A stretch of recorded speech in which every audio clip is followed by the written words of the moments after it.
Bueno, muy buenas noches a todos. Vamos a dar inicio al webinar del capítulo de Hombro y Codo de la Sociedad Colombiana de Ortopedia sobre actualización de tendinopatías, tratamiento de la epicondilitis lateral. Para eso tenemos a tres grandes invitados, el doctor Carlos Hernando Soto, el doctor Diego Rivera Sarmiento y el doctor Luis Fernando Carlisto, todos con una amplia trayectoria ya conocidos en nuestro medio. Entonces vamos a iniciar con el doctor Carlos Hernando Soto con su tema infiltraciones, cómo y con qué. Doctor Soto, bienvenido. Es usted el quien debe iniciar en este momento. Muchas gracias. Gracias, muy amable. Muy amable.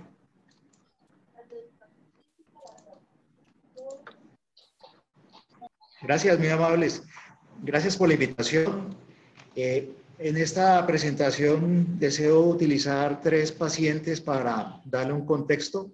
Este es un paciente médico, es un cirujano que practica deportes de fin de semana, deportes de raqueta, que viene presentando un dolor crónico varios meses, ya 4 meses de evolución, y realmente no ha llevado un tratamiento adecuado, padece de problemas de colesterol y está tomando una atorvastatina.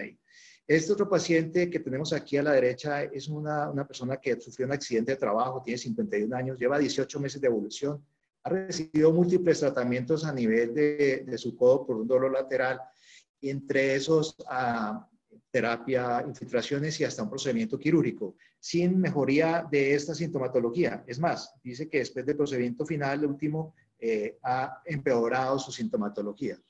Y este caso es de un médico anestesiólogo, una doctora anestesióloga que consulta por dolor de varios meses de evolución y ha recibido por parte de los colegas 2 infiltraciones, la última de ellas de corticoides, la última hace cerca de un mes, y se presenta en el consultorio, en su consultorio puede ser con esta patología aquí, con una atrofia de la piel, despigmentación y un franco defecto que diera la impresión que corresponde a una ruptura del tendón extensor. El examen físico llama la atención que tiene una limitación del arco movimiento. La epicondilitis externa pues afecta principalmente a 1 al 3% de la población general. Está asociada efectivamente con algunos deportes, pero fundamentalmente se presenta en pacientes que tienen que realizar actividades como que implican manipular objetos pesados de más de 1 kilo, cargas repetitivas de varias veces al día, que los llevan a realizar un proceso de tipo inflamatorio en el codo.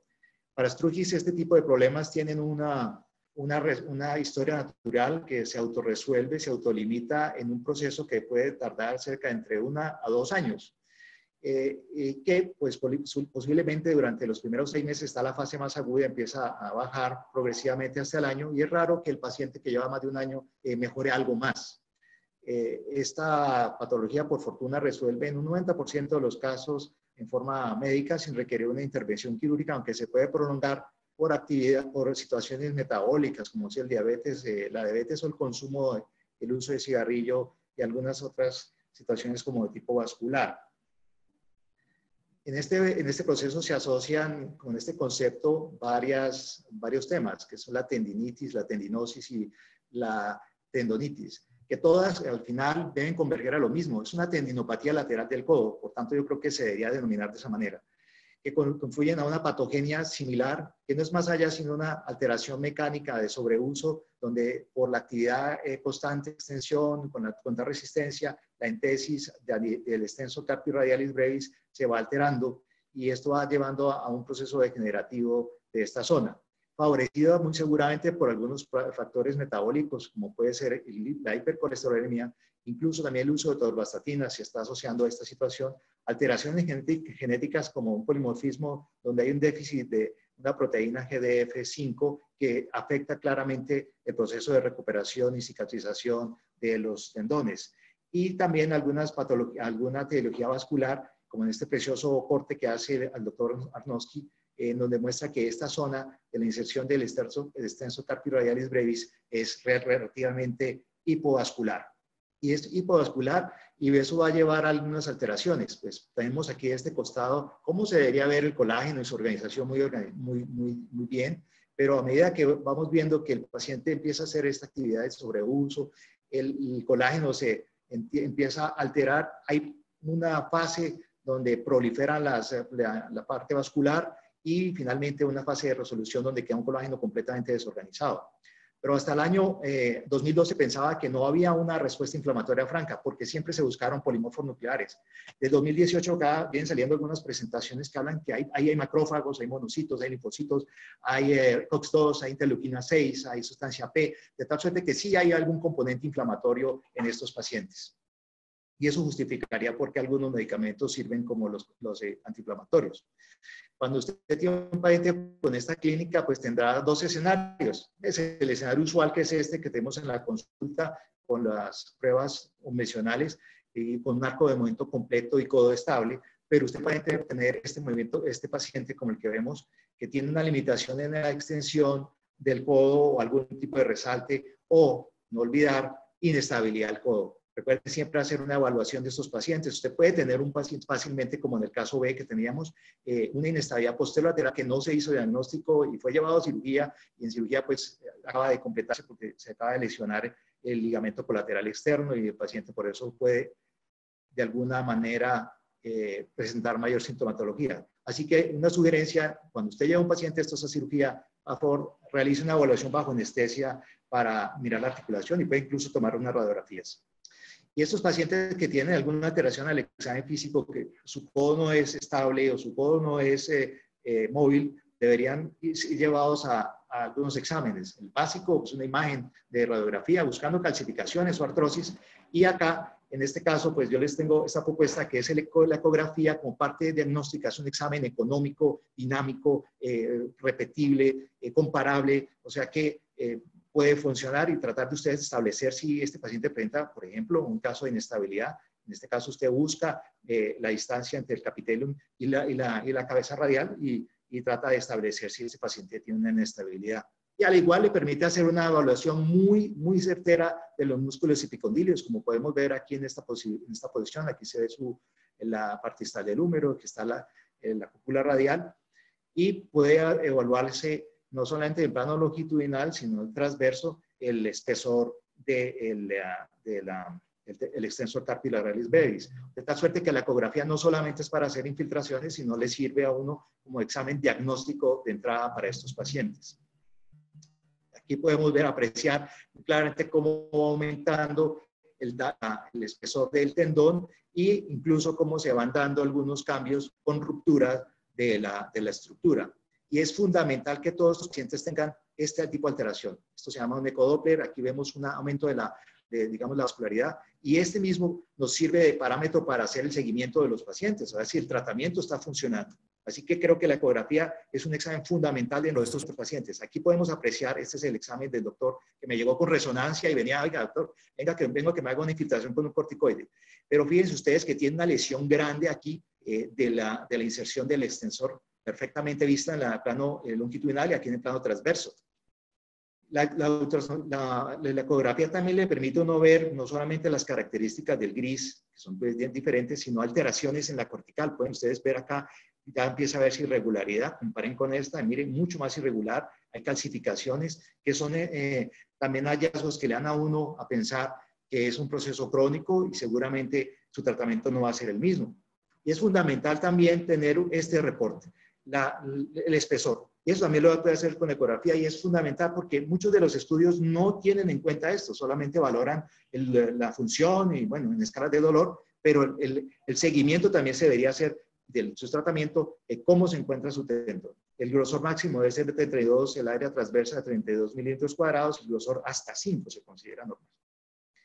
Esta es la resonancia del paciente, del cirujano. Vean ustedes cómo se ve la desinserción. En este caso, también se aprecia muy bien acá la imagen de la desinserción de este paciente. Y en el caso de la doctora, es terrible toda la atrofia que tiene la parte de grasa, incluso también del tendón aquí. Yo no sé si ustedes, alguno pensaría en realizarle otra infiltración con corticoide de este paciente o el mismo al cirujano, no sé. Aquí miren cómo se va la atrofia del tendón y miren cómo está la pérdida de grasa en esta zona. Es impresionante. Comparándola con este otro lado, miren también el espesor del tendón y en este lado miren la grasa. De tal suerte que este paciente definitivamente tiene que salirse de los parámetros convencionales y pensar diferente a solamente una aplicación de un corticoide. ¿Qué buscamos con el tratamiento? Pues el control del dolor, como es obvio, la preservación del movimiento, mejorar la fuerza, el grip, retornar a la función normal y ojalá pues obtengamos un control del deterioro histológico. ¿Cómo se hace? Pues para eso pues ha estado un manejo convencional, que hemos hablado de muchas veces de terapia y lo demás, pero hay que ingresar dentro de nuestro lenguaje el manejo proinflamatorio, que lo que busca es proveer a ese tejido mal perfundido y en situación de desastre prácticamente, células funcionales que nos lleven a sintetizar una matriz adecuada para darle resistencia a este tendón. Y ahí entonces tendremos dos opciones con nuestros pacientes. O hacemos un tratamiento estándar, como es el conocido con las terapias, el brace y lo demás, o técnicas proinflamatorias. Y yo creo que en este caso el ultrasonido puede ser fundamental para tratar de ayudarme. Yo puedo ver un paciente con 6 semanas de evolución y tener una tendinosis grande, una alteración y una desinserción, y yo no tengo pues que solamente esperar a utilizar un brace. De tal suerte que es una muy buena alternativa para que podamos organizar y tratar de darle una pauta de tratamiento a este paciente. Y tratamiento convencional, pues no vale la pena recalcar en eso, pues es la modificación de la actividad y las pausas de salud, en fin, algunos antiinflamatorios. El uso de la ortesis pues, es fundamental, recomendándose principalmente este tipo de ortesis que es adecuado y jamás utilizar la ortesis en la muñeca en la medida que, sobre todo en los pacientes con accidentes de trabajo o problemas laborales, sí que va, según los reportes, va peor. La terapia con diferentes opciones y haciendo énfasis en que también el hombro funciona alterado en este caso. Entonces hay que mirar siempre el hombro y pues los mejores resultados de eso se ven usualmente hacia la 6ª semana. Ya entrando en el tema de la técnica proinflamatoria es las infiltraciones. Y ahí podemos hacer de dos maneras. Una por vía posterior, como en este caso que tenemos allí, o por vía anterior, ¿cierto?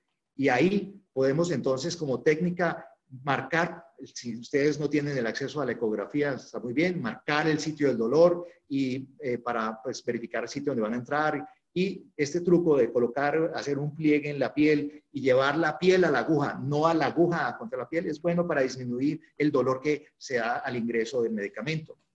Ahora, hay diferentes técnicas, dos técnicas básicamente. Una que es la punción única donde uno entra, o la otra que es una técnica fenestrado, como en este caso podemos apreciar que se va haciendo ruptura sobre el tendón. Por eso a mí me gusta mucho más esta vía anterior, porque tengo mayor control, mientras que por la vía posterior, cuando entro por acá, puedo derrapar y pues no ser tan preciso en el procedimiento, que lo que hace es realizar este tipo de huequitos. ¿Y cuántas veces debería uno hacerlo? Pues este estudio de Turco habla que más o menos entre 5 a 30 veces, más o menos, ese es el promedio. Ustedes pueden ver, esto también puedo hacer asistido con ecografía. Aquí está, en esta zona estaría mi aguja, aquí entrando, en este momento estoy fuera de plano allí, ¿cierto? Tratando de llegar y hacer las funciones sobre el hueso para generar un rasgado y un estímulo que me va a llevar a la actividad de reconstrucción de este tejido. Ahora, usar corticoides, como nos decía el paciente cirujano, yo no sé si usted, cuando le llegue esa consulta a ese paciente, usted diga, yo le voy a poner un corticoide, en este caso puede utilizar esta técnica, un abordaje por vía posterior, punción única y distribución en ramillete para producir una buena dispersión del líquido. Sin embargo, debe saber usted que estos corticoides a mediano plazo funcionan muy bien, 6 semanas, pero a largo plazo puede llevar a atrofia. Por eso es importante, por ejemplo, en el seguimiento ecográfico, usted puede darse cuenta de esto. Y definitivamente, pues sí, los corticoides sí, son superiores. Uno se siente bien y dice, vea, pero al final, ¿será que estoy funcionando bien? Realmente los corticoides comparado con placebo van mejor, sí, efectivamente, pero creo yo que son más los riesgos y los beneficios. Estos pacientes tienen mayor recurrencia, peores desenlaces en seguimientos a mayores de 6 semanas. Entonces, usted dice, bueno, yo le quiero hacer corticoide. Entonces yo digo, listo, hágalo, pero hágalo con un fenestrado. Fenestrado porque en este trabajo por lo menos muestran que si usted lo hace haciendo las funciones, si utiliza el corticoide, va a tener posiblemente un buen resultado en 97% de los casos. De tal suerte que lo que sirve no es el corticoide, sino el fenestrado. Ahora, estas otras técnicas, que la punción seca, que la proterapia, la toxina botulínica, todavía están en el proceso y adolecen de estructura de estadística para poder sacar conclusiones de ese tipo. Si acaso lo único nuevo que hay en esto es que, nuevamente, la ecografía incursiona en eso para darle mucha más precisión. Por ejemplo, en el caso de la toxina botulínica, que por cierto genera mucha limitación en la extensión del tercer dedo, lo cual es muy molesto para la gente. Entrando ya en la parte emocionante de esto, si la sangre autóloga sirve, si la plasma rico en plaquetas, sangre completa, bueno, en fin. Realmente está demostrado que este tipo de sustancia de la sangre y sus derivados pueden funcionar mejor en el codo. Si vemos esta la gráfica del codo comparada con la del hombro, con la del Aquiles, miren en cuanto a la escala del dolor, tienen mucho mejores resultados con unos niveles mucho más bajos, o sea, menos dolor en esos pacientes que comparados con el hombro, incluso que con la rodilla y tendón del rotuliano.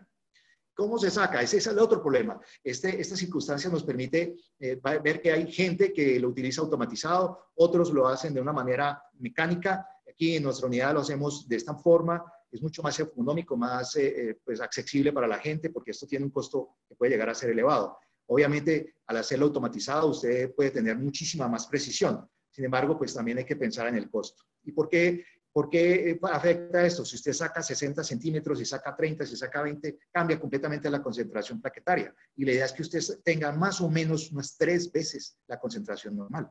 Y si vamos a hablar de procedimientos donde va a utilizar injertos, es mucho más veces. Debe tener hasta 6 veces el concentrado plaquetario. ¿Y por qué? ¿Qué tiene las plaquetas? De nuevo, pues todos estos componentes que lo que buscan realizar es un proceso de reparación, pero quiero que llamen la atención que las plaquetas sobre todo inducen la proliferación de nuevos vasos. Y si tenemos nuevos vasos, vamos a sacar rápidamente los productos de desecho, vamos a hacer que la cicatrización permite que se lleguen más células y tenga una mejor respuesta. Y trabajos que demuestran de esto, hay muchos a favor y obviamente en contra. He sacado este que me pareció muy interesante, es el de Peerbones y el de Gosen. Es un trabajo que bien realizado, tipo 1, donde comparan con corticoides y muestran la técnica, es estandarizada de tal suerte que permite comparar los dos y definitivamente el PRP se lleva de lejos al corticoide. Este es el caso del corticoide, vemos como al principio baja muy rápidamente el dolor, pero con el tiempo se estabiliza y vuelve a aparecer el dolor, mientras que el PRP sigue bajando el tiempo, incluso hasta 2 años después. Igual pasa con el DASH, la parte de función, el PRP siguen disminuyendo los síntomas, mientras que el corticoide, el síntoma vuelve y reaparece. El tema con este trabajo fue patrocinado por la industria. Entonces, ahí ya tiene un sesgo, ¿cierto? Y no tiene un grupo de control, por tanto, no sé qué tanta validez tenga. Y todos en estos procesos se le hicieron fenestración.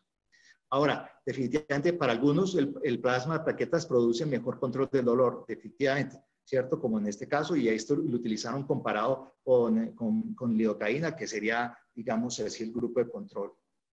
Ahora, ¿qué va mejor? Plasma rico en plaquetas, sangre, entre comillas, entera. Bueno, definitivamente sabemos que el plasma rico en plaquetas en este trabajo va mejor todavía que la sangre completa, muchísimo mejor que los corticoides. Y la razón es lógica, porque la sangre no tiene la concentración normal, mientras que el plasma rico en plaquetas tiene una concentración suprafisiológica de plaquetas y tiene mucho más aporte. Ahora, definir si es con leucocitos o sin leucocitos, si es con fibrina, con no fibrina, eso es otro tema. De tal manera, pero plasma rico en plaquetas podría ir mejor que la sangre entera. Ahora, en este trabajo muestran que la sangre entera tendría un riesgo relativo mayor de complicaciones. Esa es una técnica donde saco sangre de periferia y la aplico en el codo. Entonces, yo pienso que por la calidad de la concentración plaquetaria debería ir mucho mejor el plasma rico en plaquetas. Ahora, sorprendentemente para algunos, y a pesar de lo que va a hacer el doctor Calisto de proponernos una técnica quirúrgica, el plasma rico en plaquetas podría disminuir la necesidad de cirugía. En este caso, en los dos pacientes que les he comentado, les hice eso. Muy seguramente habrían podido terminar en cirugía. Con este trabajo se demuestra que más o menos el 70% de los pacientes que reciben plasma rico en plaquetas van sin necesidad de cirugía. Y es fácil de hacer, pues con el ecógrafo guiado, en este caso la aguja está en plano, se aplica, en este caso yo estoy practicando justamente fuera de plano, aquí estoy aplicándole el plasma rico de plaquetas en esta zona y lo empiezo a repartir de la parte superior anterior hasta la parte posterior e inferior. Ahora, plasma rico en plaquetas, si dijimos que el fenestrado es el que puede funcionar, este trabajo compara, ambos funcionan, o sea, si yo hago el fenestrado o le hago el fenestrado y plaquetas, parece que da igual el DASH, el VAS, pero cuando uno lo mira ecográficamente, el plasma rico en plaquetas produce mejor vascularidad y un mayor grosor del tendón. Quiere decir que posiblemente dé una mejor restauración histológica o por lo menos del tejido. Y este trabajo lo deja uno más loco porque dice, no, ninguno de los dos sirve. O sea, no sirve ni la sangre ni las plaquetas. Entonces, ahí entra uno en comparación de las técnicas. Y al final del día, parece que este caso, el trabajo muy bien hecho por demás, es un tipo 2, adolece porque utilizan solo función única y no utilizan el fenestrado. Entonces, este es el seguimiento del cirujano a 10 meses. Aún, mire, todavía tiene alguna captación sobre esa zona, pero miren ya el tejido que se va recuperando, ya no tiene el huecote que había inicialmente, luego es una muy buena alternativa. Y quizás entonces el plasma rico en plaquetas vaya mejor en estos pacientes que el corticoide, o sea, ya quedaría usted a su entender, pero pienso que es una muy buena opción en el caso de los pacientes. Y acá vemos en este seguimiento de la doctora a 2 meses, ya podemos ver el tendón, ya no hay una hipertrofia, pero desafortunadamente está aquí, yo le veo algunas calcificaciones en este sitio. Y también para eso le sirve a uno la ecografía, para hacer el seguimiento barato y eficiente de esto. Ahora, ¿qué viene? ¿Cuál es lo que viene aquí en el futuro? Pues lo clave es seguir trabajando en qué es lo que sirve. En este caso, esto está activo, este trabajo en 2018. Están buscando comparar la fenestración, si o no sirve con relación a una técnica de tratamiento quirúrgico abierto. Y este caso, que va a ser el mejor de todos, es el que se hace a parte de un grupo que se llama Improve, y ahí van a comparar sangre completa, plaquetas, fenestración y un grupo de control y ultrasonido, y eso va a ser genial. Ahí podremos sacar algunas conclusiones. Y al final, para no cansarlos tanto, pues sabemos que la epicondilitis, el dolor lateral del codo, es un proceso degenerativo, no inflamatorio, pero tiene un componente inflamatorio, de tratamiento médico usualmente, que puede requerir de un manejo proinflamatorio en caso de falla del tratamiento médico, que tenga usted una lesión tendinosa, que la técnica ideal que uno debería hacer no es una punción única sola, sino hacer un peppermint technique, un fenestrado, utilizar corticoides realmente solo si usted quiere dar buen resultado y el paciente le exige que necesito hacer algo durante estos primeros 6 meses, semanas, no sé si es un deportista de alto rendimiento y usted de pronto quisiera ofrecerle algo, pero realmente a largo plazo él va a pagar las consecuencias. Ahora, sí o no utilizar sangre y sus derivados, eso si acaso cuando el manejo es conservador, ha fallado, o si usted de pronto quiere hacerlo antes de indicar una intervención. En el caso que pueda tener eso, seguramente el resultado va a ser sostenido. Y pues en casos de dolores persistentes que no mejoran, hombre, no piense solamente en que se trata de una tendinitis, sino que puede haber otra causa. Por ejemplo, en este caso tuvimos una inestabilidad. Muchísimas gracias.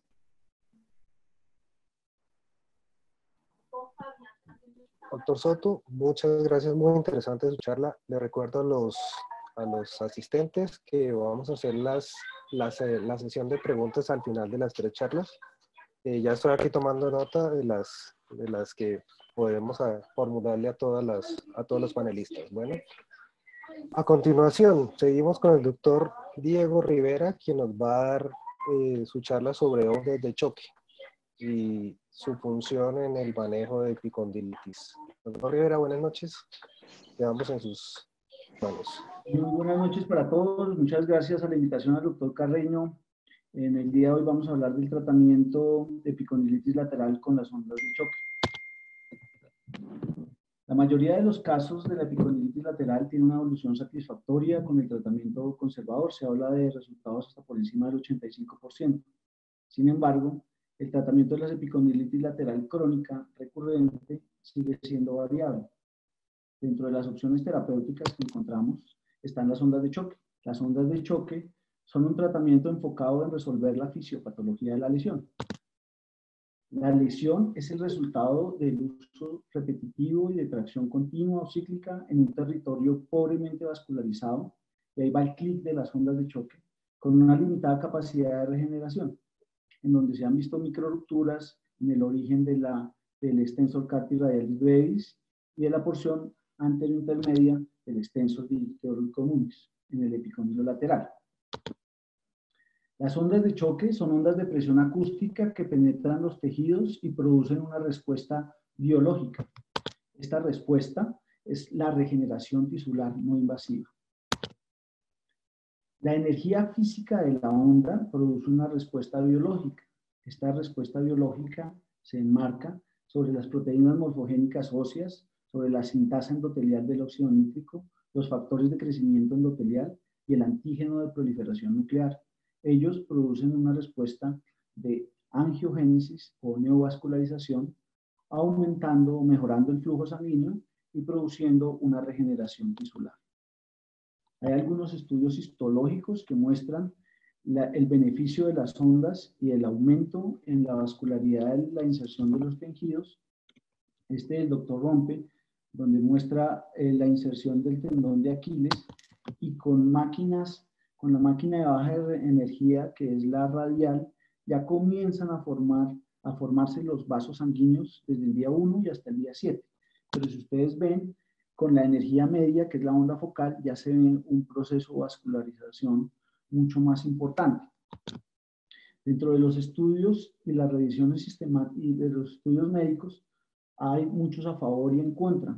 Quiero hacer énfasis en unas revisiones sistemáticas que vienen desde el 98 y hasta el año 2020, ya, que muestran resultados favorables con evidencia basada en la medicina 1 y 2, mostrándoles los beneficios terapéuticos en cuanto al dolor y en cuanto a la aprehensión y fuerza en los pacientes, donde muestran el uso de ondas de choque de mediana energía, resultados seguros y efectivos. Y en esta última revisión sistemática de este año de febrero, donde comparan el uso de ondas de choque versus placebo, versus fisioterapia, ultrasonido, resultados significativamente a favor en relación al dolor y la fuerza y la aprehensión del paciente, con un buen seguimiento después de 6 meses de aplicación de las ondas. Entonces, las ondas de choque son un procedimiento ambulatorio, no invasivo, seguro y efectivo, no tiene complicaciones, produce una rápida recuperación y es costo efectivo. El Grupo Mundial y la Sociedad de Ondas de Choques generó unas indicaciones aprobadas en donde la epicondilitis lateral hace parte de esas indicaciones.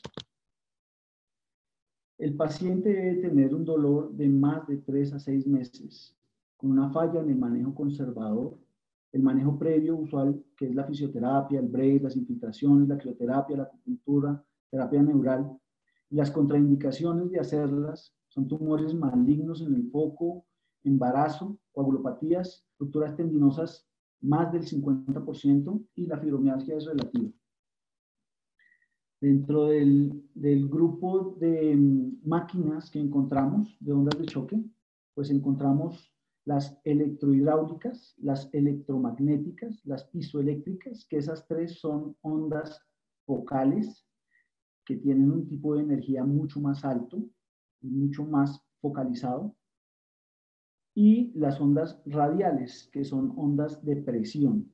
Los estudios científicos muestran muy buena evidencia a nivel de las ondas focales electrohidráulicas y las radiales. La onda focal tiene una onda concéntrica que tiene más profundidad y en donde el impacto se realiza dependiendo de la profundidad del tejido. Tienen resultados científicos mucho más efectivos. Y las ondas radiales tienen una onda excéntrica en donde el punto del impacto se genera sobre la pieza o sobre la máquina. Hay protocolos para la aplicación de ondas radiales y focales. El de la Sociedad Colombiana de Ondas de Choque, se los voy a mencionar, es localizar el punto de dolor, marcarlo, aplicar el gel, que es el transductor de la energía, y se realizan movimientos circulares y concéntricos desde la lesión y siguiendo el territorio del tendón. Aplicamos entre 2 y 4 sesiones con intervalos semanales, 6.000 impulsos, 1.000 iniciales para manejo de dolor, 4.000 terapéuticos y 1.000 finales también para manejo de dolor, con una energía progresiva de entre 1.5 a 4 bar. Va desde el punto máximo de dolor, se realiza de manera circular, no requiere anestesia. Aquí quiero mostrarles al doctor Jorge Mesa, quien tiene su máquina radial y nos muestra la forma de cómo se realiza la aplicación de las ondas. Y las ondas focales, que son ondas mucho más profundas, en donde hacemos una localización del punto máximo de dolor, marcamos el área, aplicamos el gel transductor y tenemos un protocolo que va entre 2 y 4 sesiones con un intervalo semanal. Usualmente hago un refuerzo después de la última sesión al mes con una energía entre 0.08 a 0.25 milijoules. Se hacen impulsos entre 1.000 y 3.000, coloca el gel conductor. Esta onda sí se produce a nivel del punto de máximo dolor. No requiere anestesia y si requiere está escrito el bloqueo del nervio radial para la aplicación. Les voy a mostrar a este paciente, quien tuvo una epicondilitis lateral. Y le realicé 4 sesiones, una semanal por 3 semanas, y hice la repetición al mes. Es un poco doloroso, pero no requiere ningún tipo de anestesia.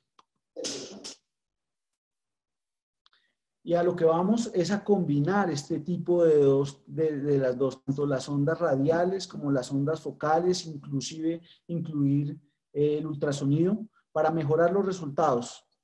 Cuando los combinamos utilizamos 6 sesiones radiales y 3 sesiones focales. Esta primera tabla comparativa del 2012 del doctor Leal, en donde se muestran la tasa de satisfacción en epicondilitis lateral, que va desde el 66% y casi hasta el 85%. Y desde el 2012 comencé a interesarme por las ondas de choque y gracias a la experiencia del doctor Leal y su enseñanza, estuve trabajando con él hasta el 2015 y en el 2015 hicimos nuestro propio trabajo. Tenemos ya 210 pacientes. La epicondilitis lateral es el principal tratamiento o patología que tratamos, con el 38% de ellos, son 80 pacientes. Pero lo llamativo en esta estadística es que el 20% son médicos o referidos de médicos. Y hablando de los resultados, en la escala de roles tenemos resultados del 87% y 13% entre regulares y malos. La Sociedad Colombiana de Ondas de Choque es un grupo multicéntrico y quise agrupar a las diferentes regiones y tratar de mostrarles en resumen nuestra experiencia, nuestro seguimiento y nuestros resultados. Quise incluir 8 centros de manera autorizada y quiero mostrarles que en 4 de ellos manejan solamente ondas radiales, en 4 de ellos se hacen focales y en 3 se hacen mixtas. La epicondilitis lateral es la principal patología de tratamiento. Hay centros que tienen desde 20 años en cabeza del doctor Leal y el doctor Jaramillo y Romero en Medellín, Palacio y Romero en Medellín, doctor Porras en Barranquilla, en Cecimín el doctor Camacho, en Pereira el doctor López, en Armenia el doctor Mesa, en Cali el doctor Ginás. Y nuestros resultados de satisfacción en ondas radiales van hasta el 80% y en ondas focales por encima del 85 hasta 87%. La literatura reporta después de 20 años de aplicación clínica resultados desde 75 a 85% buenos y excelentes resultados, 5 a 10% de recurrencia y 0% de complicaciones. Y cuando me preguntaba Fernando que si funcionan como médico y como paciente, es un éxito el tratamiento de las ondas de choque. No podemos ser ajenos de lo que estamos pasando en este momento, de la etapa y la pandemia que sufrimos, y es que en tiempos de COVID, las ondas de choque se convierten en el mejor escenario para obtener resultados significativos en patologías de tendinitis crónicas insercionales. Y para terminar, pues las conclusiones, las ondas de choque producen un proceso de neovascularización en donde se evidencian regeneración tisular que no tiene complicaciones, no es invasivo y tiene una satisfacción entre el 75 al 85% de los casos. Muchas gracias. Doctor Rivera, excelente presentación, muchas gracias. Hay bastantes dudas que pues las haremos al final de las 3 intervenciones. Y a continuación, el doctor Luis Fernando Calisto nos va a hablar sobre el manejo quirúrgico de la epicondilitis, cuándo y cómo operar. Doctor Calisto, bienvenido. Muchas gracias, espero me estén escuchando bien. Sí, señor, se oye claro. Básicamente, no me voy a centrar en el manejo quirúrgico ni en las técnicas que son suficientemente conocidas y entendidas por todos. Y entonces la pregunta inicial es ¿a quién operar? No son las 2 preguntas que me pusieron cuándo y cómo. Yo creo que hay una tercera pregunta que es quién. Y parecieran 2 preguntas o 3 preguntas muy simples, pero no son simples, son extremadamente complejas. De manera que al final de la charla, en lugar de tener certezas con estas preguntas, lo que vamos a tener y lo que van a tener ustedes es más dudas, de manera que preparémonos para eso. Y entonces, ¿a quién debería uno operar de todo esto que nos han hablado? Pues básicamente a las personas que no mejoran con el tratamiento conservador. Y entonces ahí empieza el primer problema, y es ¿qué es un tratamiento conservador? La literatura no nos apoya en eso, no sabemos qué es un tratamiento conservador. Desde 1973 tenemos unos patrones que van cambiando, pero no hay evidencia en qué es un tratamiento conservador, cuándo iniciarlo, cuándo finalizarlo, de manera que empieza el primer problema. Lo otro que hay que tener en cuenta es que esto es una patología que normalmente se resuelve espontáneamente. Lo que no sabemos es cuánto dura, pero puede durar hasta 1 o 2 años. Y entonces, si se resuelve en 1 o 2 años, queda la siguiente pregunta. ¿Se resolvió por el tratamiento conservador que instauramos o se resolvió porque era la historia natural? No lo sabemos. Lo que sí sabemos con seguridad es que el 80% al 90% de los pacientes que sufren esta patología mejoran dentro del primer año. ¿Por qué razón? No lo sabemos. ¿Por qué tratamiento? Tampoco lo sabemos. Por lo menos la evidencia es muy poco, muy escasa. Y entonces, ¿cuál es el tratamiento conservador que deberíamos tener? Desde 1973, reposo, el que nadie lo discute, la modificación de las actividades, que no las debemos modificar mucho porque también son deleterias, la utilización de antiinflamatorios no esteroideos, a pesar que es una patología no inflamatoria, y las infiltraciones, la terapia física y los brace. Y llevamos ya más de 40 años con lo mismo. Cambia un poco las infiltraciones y entonces uno no sabe cuando los autores le dicen que usted debe hacer un tratamiento de primera línea hasta aquí, pero nunca dicen que es hasta aquí y que si ese tratamiento de primera línea llega hasta ahí, entonces debe pasar a la segunda línea. ¿Qué es la segunda línea? Tal vez las infiltraciones y las nuevas técnicas que tenemos, pero no es claro.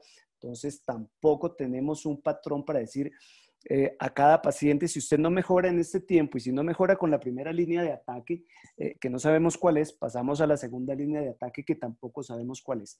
Cada cirujano tiene un tratamiento y un protocolo diferente. Su primera línea de ataque es diferente a la de otro cirujano y a la de otra institución. ¿Y qué decir de las infiltraciones? Cada cirujano cuando llega a esa etapa, la tenga como de primera línea o de segunda, no sabe si debe infiltrar corticoides, que definitivamente no los debe hacer. Tiene unos efectos deleterios gravísimos, excepto funciona para quitar el dolor en la primera etapa. Entonces, bueno, el paciente queda muy agradecido. Entonces, si vuelve con dolor, volvió a fallar la cosa. Y las nuevas medicaciones, el PRP, definitivamente no toxina botulínica y bueno, todo lo que usted se quiere imaginar, la sangre autóloga. No hay una evidencia fuerte que nos diga cuándo usarla o cuándo no usarla y cuál de ellas. Lo que sí sabemos es cuáles son deleterias. Igual con las ondas de choque, digamos que uno no sabe si eso es de primera línea de ataque o de segunda línea o tal vez de tercera y no sabe uno cuándo pasar a ella. Y la terapia física que nos sirve tanto, la literatura tampoco soporta una evidencia fuerte en cómo la debe hacer, cuándo la debe hacer y si en verdad funciona mejor que el placebo. Esto desde el punto de vista de la evidencia. De manera que muchas dudas, pocas certezas. ¿Y qué decir de los braces? Empezaron a ser usados y a principios de del siglo XXI y finales del XX se dijo que no servían y ahorita volvieron a estar de moda, pero igual no hay ningún estudio bien hecho que diga que funciona mejor que otra cosa. Todos los estudios son de muy poca calidad. Lo que sí hay que saber es cuándo cree uno que toda esta parafernalia que no está ordenada de tratamiento conservador pueda fallar y entonces uno dice, pues como que este va a fallar con cualquier cosa que yo le haga. Definitivamente los factores de riesgo que sí son claros son los pacientes de edad avanzada, los pacientes obesos, los fumadores, ni qué decir de la compensación laboral y este es muy importante, el síndrome del túnel radial, la compresión del nervio interóseo, va concomitante en muchísimos casos con los pacientes, luego no van a mejorar de una hipocondritis si asociado tiene un síndrome de túnel radial. Y definitivamente la infiltración con corticoides hace que a largo plazo la mejoría no se dé y peor que el resultado en cirugía sea adverso con el uso de infiltración de corticoides. Y también es un factor de riesgo muy grande el uso de sustancias psicoactivas. Y entonces nos quedamos con cuál tratamiento conservador usar. Y en la medicina del siglo XXI, esto debería ser muy importante. Los estudios de costo-efectividad, y no encontramos ningún estudio de costo-efectividad en la literatura con respecto al tratamiento conservador de la epicondilitis.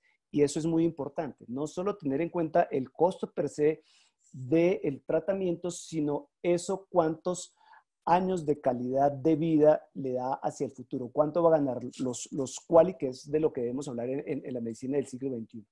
Y no solo esos costos, sino cuánto influye eso en que el paciente rápidamente se integre a un trabajo que le produce ganancia y que mueve el sistema económico. No los tenemos y hay que mirar qué es más costo efectivo, con qué tratamiento se van a ganar años de calidad de vida. No los tenemos y ese, digamos que es la tarea del próximo.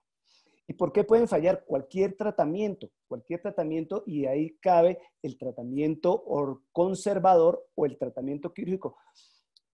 Porque no tenemos el diagnóstico claro o porque se traslapan diferentes patologías que pueden cursar al tiempo. Básicamente, en primer lugar, el síndrome del túnel radial y el atrapamiento del nervio interóseo posterior, que a pesar de ser un nervio motor por tener fibras amielínicas cortas da una sensación de dolor que no es específica con unas electromiografías normales.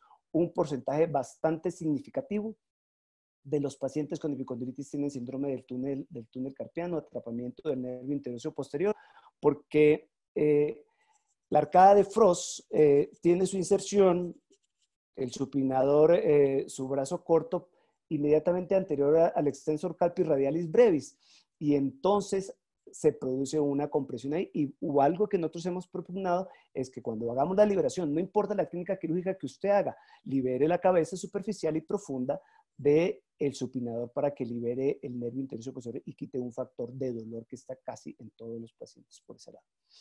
La inestabilidad también, el extensor, el colateral lateral ulnar va inmediatamente adyacente al extensor carpi radialis brevis y pueden tener compromiso los dos, de manera que muchas veces tenemos inestabilidades y son pacientes que tienen ese problema y no una epicondilitis y van a fallar. Y los que tengan otras patologías y radiculopatías cervicales, de manera que hay que tener en cuenta esto. Ahí podemos, desde el punto de vista quirúrgico, liberar la arcada de Frost en cirugía tanto artroscópica como quirúrgica. Y entonces la siguiente pregunta, que es ¿cuándo operar? Pues no hay una claridad, pero pareciera que estuviera entre los 6 y los 12 meses. Si no se ha mejorado en ese tiempo, ya no se va a mejorar. Y pareciera que no fuera ese tiempo porque cuando usted enrola al paciente en el tratamiento conservador, el paciente ya lleva varios meses cuando llega a su consultorio, de manera que uno pensaría que la historia natural para resolverse sola va un poco más allá de los 12 meses si contáramos los previos a los que el paciente estuvo. ¿Y cuándo operar? Pues a los pacientes que se les hizo un tratamiento conservador óptimo, y me faltó poner entre comillas óptimo porque no sabemos qué es un tratamiento conservador óptimo, ni a dónde va, ni qué paso seguimos, y cuándo terminamos y qué le colocamos. Pero digamos que el protocolo que usted tenga, cuando no le funcionó de manera óptima, pues ese es el momento de operar. El 4 al 11% de los pacientes toca llevarlos a cirugía, no se van a mejorar, pero lo otro es que tampoco ese porcentaje que llevamos a cirugía van a mejorar todos. Ni con cirugía abierta, ni con cirugía artroscópica, ni con percutánea. Hay un porcentaje que no va a mejorar. Tal vez a los que les hicimos mal el diagnóstico o alguna cosa que todavía no sabemos. Entonces, pues debemos evitar las cirugías innecesarias, tratar de hacer el mejor abordaje al paciente. Y sí la debemos tener en cuenta la cirugía, la que usted quiera, porque hay que pensar en liberar al paciente de una condición crónica que es muy, muy incapacitante y que tiene unos resultados desastrosos desde el punto de vista social y económico, porque el paciente no se puede reincorporar a sus actividades laborales y sociales. De manera que el objetivo del tratamiento quirúrgico es tratar de reducir la duración de los síntomas y cortarlos a los que tienen un tiempo muy largo con esta sintomatología. De manera que el objetivo de la cirugía es esa. La decisión no es clara de cuándo vamos a tener que operar, cuándo se toma la decisión del tratamiento quirúrgico, y es diferente la decisión que se toma en un hospital a otro, en una ciudad a otro, en un país a otro, y entre cirujanos o no, depende de la experticia del cirujano, la cantidad del volumen que tenga, y entonces al final todo eso, y está perfectamente estudiado, la decisión de cuándo operar se basa más en la convicción personal del cirujano. Yo creo que es el momento de operarlo, o en la opinión de experto, más que en la evidencia. De manera que todo esto lo estamos tocando como en los campos de la no evidencia para todos los tratamientos que tenemos. Tal vez esta es la más fácil de las tres preguntas que me pidieron, y es cómo operar. Las técnicas han mejorado lo suficiente, las descripciones quirúrgicas, anatómicas son abundantes, y entonces básicamente los divido uno desde el punto de vista quirúrgico en artroscópicas, percutáneas y abiertas.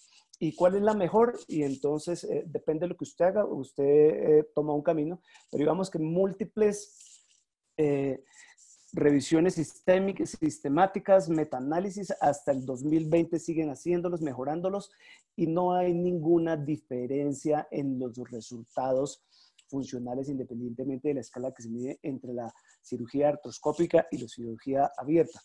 Lo otro es que las mediciones también son un poco no equivocadas, sino no comparables, porque comparan técnicas abiertas que no son las mismas. Debería haber un trabajo que mostrara una técnica abierta estándar, una incisión en este sitio y liberar lo que hace. Pero digamos que todo lo que quieren en la cirugía es quitar ese pedazo de tendón que se hizo su displasia angiofibroblastica, y esperaría uno que funcione. Lo que pasa es que no conocemos los factores fisiológicos exactos de la epicondilitis, pues no son claros. Luego, el mecanismo de eficiencia de la cirugía, pues no sabemos por qué funciona. Si no sabemos de dónde viene, pues tampoco sabemos por qué al quitar eso funciona. Lo cierto es que lo hacemos, pero no tenemos claro por qué es. Básicamente, la técnica que usted haga artroscópica, abierta o percutánea, lo único que usted tiene que tener es un conocimiento claro de la anatomía, del origen de los tendones en el epicóndilo. Y al llegar al epicóndilo, y eso lo discutía en la primera y segunda charla, pues usted mirará el efecto que esto produce, si produce una cascada de efectos proinflamatorios, si el sangrado que produce, aumenta el potencial de cicatrización, estará por definirse, pero básicamente usted debe llegar ahí. Todos los resultados son buenos en cirugía abierta y cirugía artroscópica, pero miren que queda un porcentaje del 15% que no mejoran, que son malos o iguales. Y entonces ese es la parte preocupante con nuestros pacientes. Efectos adversos en la cirugía abierta, los mismos que para el tratamiento conservador, especialmente en los pacientes que llegan con unos niveles muy altos de sintomatología, con la aparición aguda de los síntomas. El sexo femenino sigue siendo un efecto adverso para esta patología, los pacientes obesos y edad avanzada y definitivamente la infiltración con corticoides. Entonces aquí también debemos tener cuidado en indicar cirugía en estos pacientes. Tal vez la única ventaja de la artroscopia es que nos sirve para descartar la patología articular.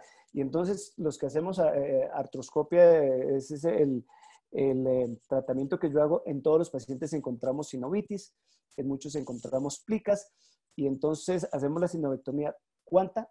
No está descrita cuánta se debe hacer. Mucha, poquita, nada. Y cuánto, si esto tiene algún verdadero efecto o no en el manejo del dolor del paciente. Las plicas sí tienen un efecto y se pueden resecar, y tal vez esa es una ventaja. Y los otros son cuadros de osteoartritis o cuerpos libres intraarticulares, pero básicamente eso lo debíamos haber diagnosticado desde antes de llegar a la artroscopia, pero digamos que esa es la ventaja en este momento. De manera que todas las técnicas son efectivas, hechas de acuerdo pues a lo descrito y al estado del arte actual. No hay diferencias estadísticamente significativas de ninguna escala en resultados funcionales, en intensidad de dolor y en satisfacción del paciente. Y esto es muy importante. No hay estudios de costo-efectividad artroscópica versus abiertos, que deberían haber. Si los resultados son iguales, pues vámonos por el que sea más costo efectivo. No hay diferencia significativa. Pareciera que el artroscópico se retorna más rápido al trabajo, y si retorna más rápido al trabajo, pues eso es una parte a favor de la costo-efectividad, y el artroscópico tendría menos terapia posoperatoria.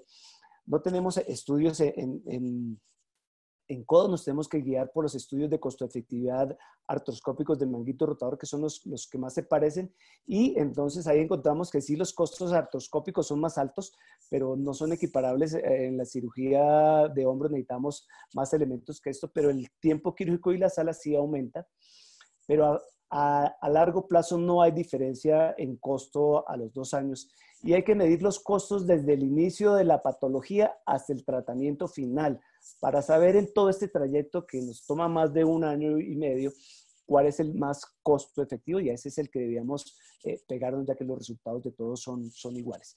Pudiera ser que una cirugía más costosa como la artroscópica fuera más costo efectiva por el retorno rápido y por el ingreso rápido a la parte laboral del paciente. Para terminar, básicamente los estudios son de muy pobre calidad, son series de casos retrospectivas donde se le hace énfasis a una técnica quirúrgica. Los estudios comparativos también son retrospectivos, hay algunos de muy buena calidad, pero no nos dan solución. Todos tienen una variabilidad en la medida de los resultados que no son comparables, y los elementos y herramientas que usan para probarlos son resultados objetivos. no son objetivos. Esta es la única revisión de Cochrane, es vieja, es de marzo del 2011, no han hecho ninguna nueva, seguramente no hay un estudio que valga la pena para volver a meter, y la conclusión de esto, a pesar de que tiene 9 años, es que no hay suficiente información para determinar si la cirugía hará diferencia en la calidad de vida comparada con no cirugía o los tratamientos no quirúrgicos. Creemos que sí, después de esto lo que ha salido es que sí, mejora la sintomatología, pero no en todos los pacientes. Pero digamos que desde el punto de vista de la evidencia es eso. Mil gracias por su atención. Sí. Doctor Calisto, muchas gracias. Muy interesante. Y como usted dijo al iniciar la charla, quedan muchas dudas, más que aclarar cosas concretas. Tenemos bastantes preguntas, entonces pues vamos a tratar de filtrar de pronto las que le lleguen a la mayor cantidad de público. Y al final de la sesión de preguntas, el doctor Rodrigo Vargas, nuestro secretario, va a dirigirse unas cortas palabras. Entonces preguntan, si uno encuentra una ruptura tendinosa, ¿qué hacen ustedes? ¿Indican cirugía inmediatamente o hay cabida con los otros tratamientos alternativos, las sondas, las infiltraciones? ¿Qué hacen en ese caso? Hablando de ondas de choque, usualmente hacemos o tratamos las patologías que tienen lesiones menores del 50%, insercionales. Los resultados no son buenos con rupturas mayores del 50%. Doctor Calisto, ¿qué hace en este caso? Oh, doctor Soto, perdón. Disculpe, sí, pienso que todos los procedimientos que indiquen algún proceso inflamatorio, reparativo, pueden ser una opción. Efectivamente, hay un porcentaje importante de cuanto a la extensión de la lesión, pero no solamente hay que ver la extensión de la lesión. Creo que alguien preguntaba, por ejemplo, allí en el chat, la presencia de vasos sanguíneos y la evaluación con el ecodoppler. A mi gusto es fundamental ver eso también, no solamente el porcentaje de compromiso, sino qué tanto proceso inflamatorio tiene.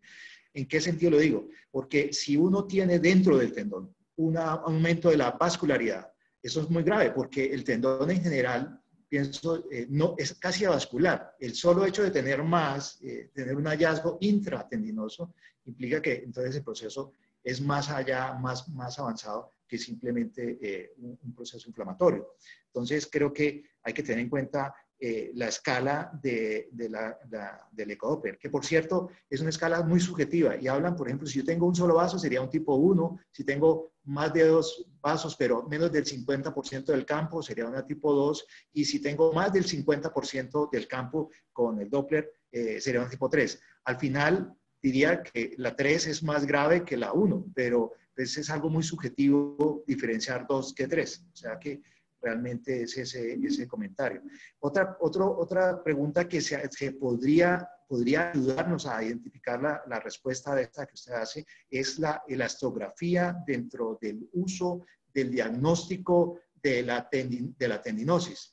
La elastografía es una variante del ultrasonido que utiliza una resolución. Si normalmente el ultrasonido emite 50 digamos, unidades de sonido en un instante, en la ultrasonografía de alta frecuencia, como sería esta, la elastografía, estamos hablando de cerca de 5.000 hasta 50.000. Eso va a permitir, además, que por medio del transductor, una cuestión mecánica allí, permita darnos una imagen que se va a reflejar en colores. Y va a tener, si es un color verde, parejito, es el tejido normal. Si el tejido no es verde por completo, sino tiene zonas rojas y zonas cafés y esto, da ya una idea de cómo se encuentra el tejido. Es que la elastografía es tocar sin tocar. De tal suerte que si yo tengo una elastografía, y eso lo aclaro que no está completamente en este momento organizado y los protocolos no han sido completamente verificados, respaldados para decir esto es un problema grave, este no es.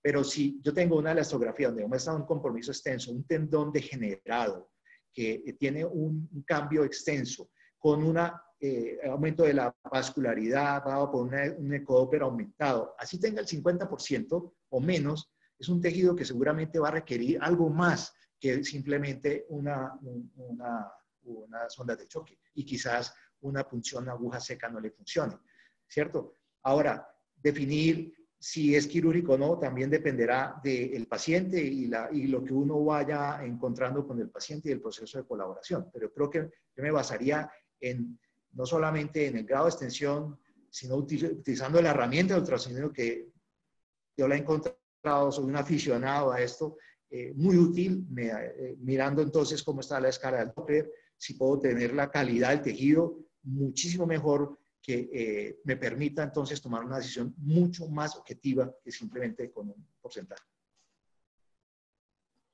Estaba dirigida al doctor Calisto y también yo lo tengo. ¿Qué hacemos con los pacientes 15% que uno opera y siguen con el problema? Y también los otros dos panelistas, ¿qué opinan? ¿Qué hacen en ese caso? Ojalá tuviera la respuesta.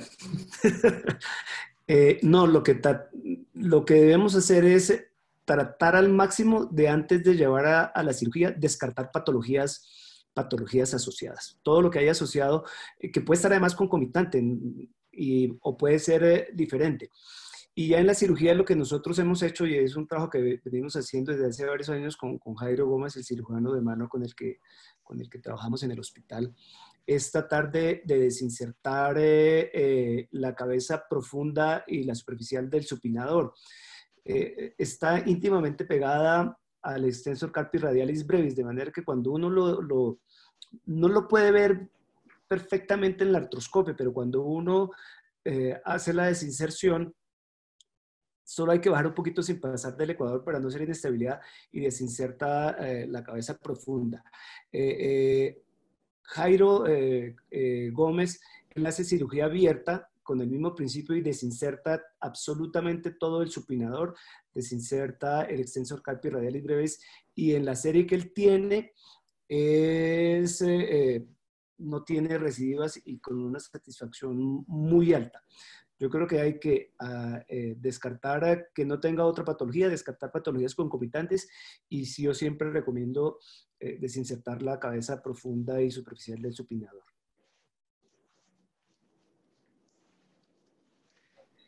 Muchas gracias. ¿Alguno de ustedes? Una pregunta súper interesante. ¿Podría hacer un comentario sobre eso? Es que alguien también en el chat preguntó y sugirió una aguja de Kirchner. Entonces, pienso que cuando uno tiene un paciente que no mejora, ya le hizo el tratamiento perfectamente, la liberación y lo demás, yo creo que hay que volverse y referirse a la resonancia. Posiblemente algunos pacientes tienen un aumento de la densidad ósea en ese sitio, y de pronto si usted le hace una compresión ósea también le ayuda a disminuir el dolor. Y vuelvo a la ecografía. Ahí en la ecografía usted le podría permitir, porque si usted ve la superficie, la cortical, y la superficie es lisa, perfecta, no tendría por qué. Pero lo que uno normalmente es que estos pacientes van desarrollando una superficie irregular. Entonces, quizás sí en estos pacientes sea conducente realizar además una perforación para tratar de darle una solución. Aquí preguntan, sobre todo para el doctor Rivera, ¿qué experiencia, o mejor dicho, qué resultados hay con la epicondilitis medial con el uso de ondas de choque o en patologías del nervio cubital de atrapamiento? ¿Qué experiencia tiene o qué evidencia hay de uso de ondas de choque en estas patologías? En el 2012 la tabla mostraba resultados del 60%, mucho más bajitos que los de epicondilitis lateral. La experiencia mía son resultados del 65, hasta 70%. Sí mejoran con ondas focales, definitivamente hace la diferencia la onda focal a la onda radial. Pero cuando hay patología neurológica, pues no tengo experiencia. Y no tengo experiencia. Ahora, es importante hablar que a nivel del epicóndilo lateral hay menos isquemia a nivel del epicóndilo, el epicóndilo medial. Ya, pero entonces sirve. Sí, tengo los resultados. Bueno, una pregunta es en acá. ¿Alguna experiencia de los tres en el uso de tenotomía percutánea guiada por ecografía? No. Yo lo máximo que pues, he hecho son las fenestraciones, realizar algún procedimiento de esa magnitud. Pienso que si uno hace 30 punciones o más de 30, prácticamente está haciendo la tenotomía, ¿cierto? Porque pues, entonces, pero coger como un bisturí o algo así, o la otra que es que posiblemente sea la pregunta que implique la aplicación de una sonda de ultrasonido específica para eso, de alta frecuencia, pues la verdad no tengo experiencia. Obviamente he visto todos los videos y conozco de la técnica, pero al menos en mis manos no tengo. Pero sí, la administración creo yo que si le hace uno múltiples administraciones terminarán siendo la misma tenotomía. Para los tres, ¿ustedes qué importancia le dan o qué tipo de imágenes toman o solicitan para tomar la decisión de qué tratamiento? ¿Resonancia, tomografía, alguna indicación en imágenes en este tipo de patología? Yo creo que uno debe empezar, después de toda la parte clínica, debería empezar con una radiografía simple, que no le va a dar mucha información, dependiendo cómo lo mire, pero sí le va a descartar problemas óseos y es muy raro ver la calcificación que hablan los autores, pero podría uno encontrar la calcificación ahí en el origen del extensor carpio radialis. Y tal vez la primera línea sería la ecografía, que aquí tenemos un experto y nos va a mostrar calcificaciones, engrosamientos o adelgazamientos del tendón y fisuras. Y el problema es que es operador dependiente. Entonces, si la hace el mismo cirujano, tal vez funciona muy bien. Yo creo que al doctor Soto le funciona bastante bien. Y básicamente la de segunda línea es la resonancia cuando tenemos serias dudas y queremos evitar ese 15% que se nos escapa tratando de encontrar otra cosa. Porque con respecto a la epicondilitis, la resonancia no nos va a dar más información con respecto a la inserción del tendón que la que nos da la ecografía. Yo sí tengo una observación, sí, que cuando uno mira los esquemas de manejo pues de solicitud de paraclínicos, y yo lo hice énfasis en la presentación, es si el diagnóstico es meramente clínico, pero si yo encuentro en mi examen físico algo anormal, o sea, una limitación del movimiento, algún resalte, no sé, algo inestable, ahí es cuando se le recomienda realizar una radiografía simple, bueno, para buscarlo principalmente una artrosis radiocapitelar, las calcificaciones que sí, pueden hablar hasta el 25%, lo que dice el doctor Calixto es cierto, no las ve uno con frecuencia. Y el segundo examen es el ultrasonido. Y como todo, pues hay que darle, prepararse. Creo que es algo como de simplemente de manejo que todos deberíamos estar empezando a hacer porque complementa muchísimo el protocolo. Luego la resonancia para verificar algún tipo de extensión de la lesión, pero yo lo haría principalmente para mirar la calidad ósea, mirar si tiene lesiones nosocondrales, algunas que pueden pasar desapercibidas.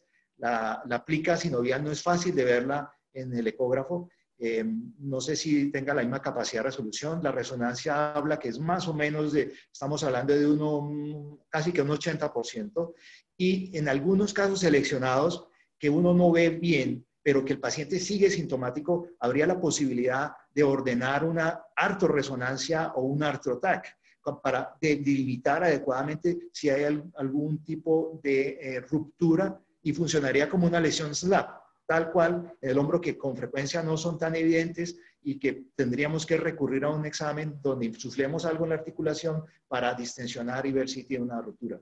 Hay un trabajo muy interesante que compara esos tres procesos en el codo, específicamente en epicondilitis, y hay lesiones chiquitas y pequeñas que se diagnostican mediante este examen.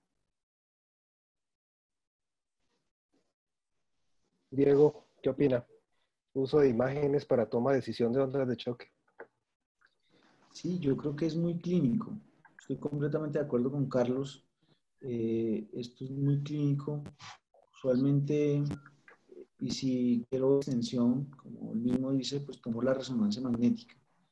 La ecografía nos puede servir, pero también es operador dependiente. Entonces también depende de quién esté haciendo y la experiencia que tenga para ver y mejorar la sensibilidad del examen. Entonces yo siempre me voy con una radiografía clínica y si eventualmente es necesario toma una resonancia magnética. Ya. Otra pregunta que hacen acá y que también me pareció interesante. ¿Alguna combinación, alguno de ustedes tiene experiencia entre combinar ondas de choque e inyección de plasma rico en plaquetas? Sí, aumenta los resultados. ¿Sí? Aumenta los resultados. No llega a 100%, pero el paciente sí puede llegar a un 90%. Ya. Y otra pregunta, para cada uno, ¿cómo es la secuencia de tratamiento desde que llega el paciente con epicondilitis hasta que llegan a cirugía? ¿Qué hace cada uno de ustedes en estos casos?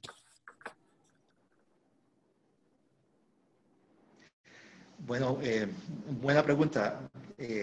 Yo inicialmente hago mi abordaje clínico y inicio con lo que denominé pues, un tratamiento conservador estándar que implica todo esto, antiinflamatorios en la fase aguda, el brace que les he mostrado en la diapositiva y la terapia. A esa terapia usualmente yo le doy 6 semanas, que creo que es lo que más va a funcionar de todo ese proceso, y entre la terapia pues va a sus fases de el estiramiento, luego el fortalecimiento con diferentes arcos de movimiento, de flexión del codo. Usualmente lo que uno ve es que el paciente tiende a estabilizarse o por lo menos controlar el dolor durante las primeras 6 semanas. Pacientes entre las 6 semanas adelante ya empieza uno a tener alguna preocupación. Ese paciente es el que yo digo, si no mejora, el que yo recurro a buscar otras razones por las cuales no está mejorando. Y entonces busco hacer el diagnóstico. Y por ahora continúo con el manejo conservador. Definitivamente, el paciente que llega hasta 6 meses, después de 6 meses y no ha mejorado, yo pienso que ya va a ser quirúrgico. Entre los 3 meses y los 6 meses, ya pienso que hay participación activa de todos los procesos de proinflamación. Llámese ondas de choque, personalmente no tengo experiencia en eso, llámese la punción, llámese la plaqueta, bueno, en fin, con cualquiera de esas opciones que podrían darse. Creo que para mí entonces el esquema es inicialmente médico 6 semanas y el umbral ahí está dependiendo de la calidad del tejido, lo que yo vea en la ecografía, si hay una ruptura, si hay una gran tendinosis, si hay una alteración en el ecodoppler importante, bueno, eso me ayuda a tomar decisiones y quizás adelantarme un poco, pero el esquema para mí más o menos es ese. Después de 6 meses, considero que ya son candidatos para pensar en algo diferente. A veces llegan tarde porque pues nosotros tenemos esquemas muy parecidos y en el caso de mi consulta pueden llegar a veces 3, 4 meses después o 6 meses después y no todo el mundo hace el protocolo de plasma rico en plaquetas, de tal suerte que puede ser una manera por la cual se demoran los pacientes. Pero en general diría que el que supera los 6 meses es quirúrgico y antes de 6 sería manejo médico. Eso es lo que yo diría. Diego. Bueno, usualmente por protocolo siempre tratamiento conservador con rehabilitación, brace, 4 meses. Es importante suspender la actividad que esté produciendo el efecto mecánico de dolor. Si está haciendo algún tipo de actividad de aprehensión, de fuerza, hay que suspender la actividad. Usualmente el paciente que llega a la consulta de ondas de choque ya viene infiltrado, entonces ya viene con todo el paquete de ondas de choque, y yo espero hasta por lo menos 6 meses para considerar si el paciente necesita o si necesita algún otro tipo de procedimiento, que es esa tabla del 13% que les hablé en las ondas de choque. Pero usualmente son 4 meses de tratamiento conservador. Se hace el manejo con las ondas de choque, que más o menos va entre 1 mes y 2 meses, y se esperan 6 meses para evaluar resultados, para ver si necesita pasar al siguiente paso, que es la cirugía. Doctor Calisto, y una Tratamientos. pregunta que hacen acá. Ah, perdón. Siga, tranquilo. Qué pena. Quería decir que tantos protocolos de manejo como tantos cirujanos hay. Y todos son diferentes y todos son válidos. Yo creo que en lo que no hay discusión es en el inicio, que es el reposo, el cambio de actividad y la terapia física. La terapia física a veces se nos sale de las manos porque no controlamos el proceso, si van a ser una basada en ejercicios excéntricos o concéntricos, pero bueno, esperaría uno que hagan estiramiento y que hagan fortalecimiento. Y el segundo paso, más o menos cuando yo los veo a las 4 semanas, inicio el brace y los vuelvo a ver. Miro cómo van, trato de descartar el resto de patologías y empezamos con las imagenologías como ya le hemos discutido. Pero básicamente espero casi hasta 9 meses y soy muy cauteloso en los pacientes que tienen factores de riesgo en llevarlos a cirugía así no mejoren, porque tampoco van a mejorar. Eso con respecto al protocolo. ¿Alguna consideración el paciente deportista? O el paciente, eso de una parte, y qué hacen con el paciente que es con enfermedad laboral, que yo creo que es el más difícil de manejar en estos casos.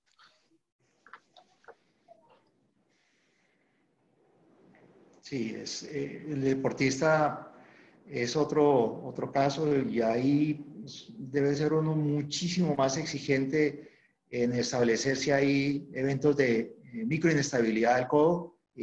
Me parece una situación, si son lanzadores, por ejemplo, o realizan algún tipo de actividad de esto, el deportista que es amateur, mayor, usualmente lo que uno tiene es que referirlo a su entrenador, llevar el grip, para corrección de la técnica de juego, me parece que es más importante para mejorar el revés, si es el caso del tenis. Entonces, un manejo de corrección de los vicios posturales o de la alteración de su gesto deportivo. Ya el paciente corregido eso con su terapia, pues entonces pienso que la opción quirúrgica a mí la verdad es poco frecuente, creo que la mayor parte evoluciona muy bien. Trato de no hacer las infiltraciones con corticoides, la verdad se siente uno muy bien, pero a la larga creo que el paciente, dependiendo también del tipo de lesión, pero no va a tener tan buena evolución. Ahora, el paciente de la ARL, ese es realmente el problema. Yo procuro jamás operarlo y seguir con el protocolo de rehabilitación, teniendo claro que esta es una enfermedad autolimitada que puede durar entre 1 hasta 2 años y que tenga paciencia. A veces es mejor sentarse y esperar, sobre todo en estos pacientes donde se involucran muchísimos problemas, donde uno si ya corrigió los factores desencadenantes como de su trabajo, sus restricciones y lo demás, y se le dieron sus pautas de paro, tiempos de reposo, se le dieron además sus pausas de salud, pausas activas, y no mejora, yo prefiero darle todas las largas del mundo y esperar a que la naturaleza por sí misma haga lo que tiene que hacer.